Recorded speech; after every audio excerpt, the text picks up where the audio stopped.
ಜವಾಬ್ದಾರಿ ತೆಗೆದುಕೊಂಡ ಮೇಲೆ ಒಂದು ಮಹತ್ವದಂತ ಒಂದು ಬದಲಾವಣೆ, ಸಂವಿಧಾನದ ರಕ್ಷಣೆಗೆ, ಸಂವಿಧಾನದ ಉಳಿವಿಗೆ, ಸಂವಿಧಾನದಿಂದ ಸಮಾನತೆಯ ಬದುಕಿಗೆ ಒಂದು ಹೊಸ ರೂಪವನ್ನು ಕೊಡ್ತಾ ಇರುತ್ತದ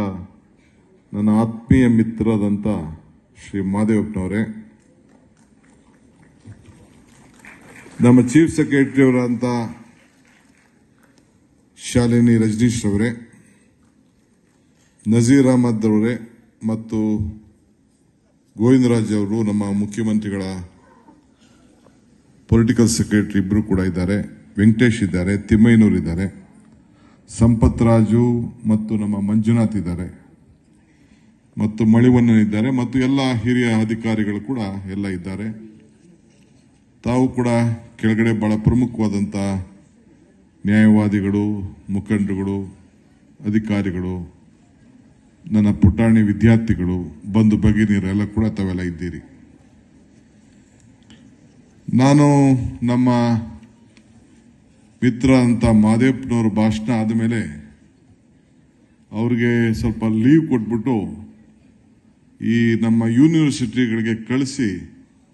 ವಿಸಿಟಿಂಗ್ ಪ್ರೊಫೆಸರ್ ಆಗಿ ಕಳಿಸ್ಬೇಕು ಎಂದು ನನ್ನ ಆಸೆ ಆಗ್ತಾ ಇದೆ. ಗುಣಕ್ಕೆ ಮತ್ಸರ ಇಲ್ಲ ಅಂತ ಹೇಳ್ತಾರೆ. ಸೊ ಬಹಳ ಡೀಪಾಗಿ ಸ್ಟಡಿ ಮಾಡಿ ಮಾನವೀಯತೆ, ಮಾನವ ಧರ್ಮಕ್ಕೆ ಜಯವಾಗಲಿ ಅಂಥೇಳಿ, ನಮ್ಮ ಸಂವಿಧಾನವೇ ನಮ್ಮ ಧರ್ಮ ಅಂಥೇಳಿ ಬಹಳ ಚೆನ್ನಾಗಿ ನಿಮಗೆ ನಮಗೆಲ್ಲ ಕೂಡ ಇವತ್ತು ಬೋಧನೆ ಮಾಡಿ, ಈ ಬೋಧನೆ ಈ ರಾಜ್ಯಕ್ಕೆ ನಿಮ್ಗಲ್ಲ ನಮಗಲ್ಲ ಇಡೀ ರಾಜ್ಯಕ್ಕೆ ಒಂದು ದೊಡ್ಡ ಸಂದೇಶವನ್ನು ಕಳಿಸ್ಕೊಟ್ಟಿದ್ದಾರೆ.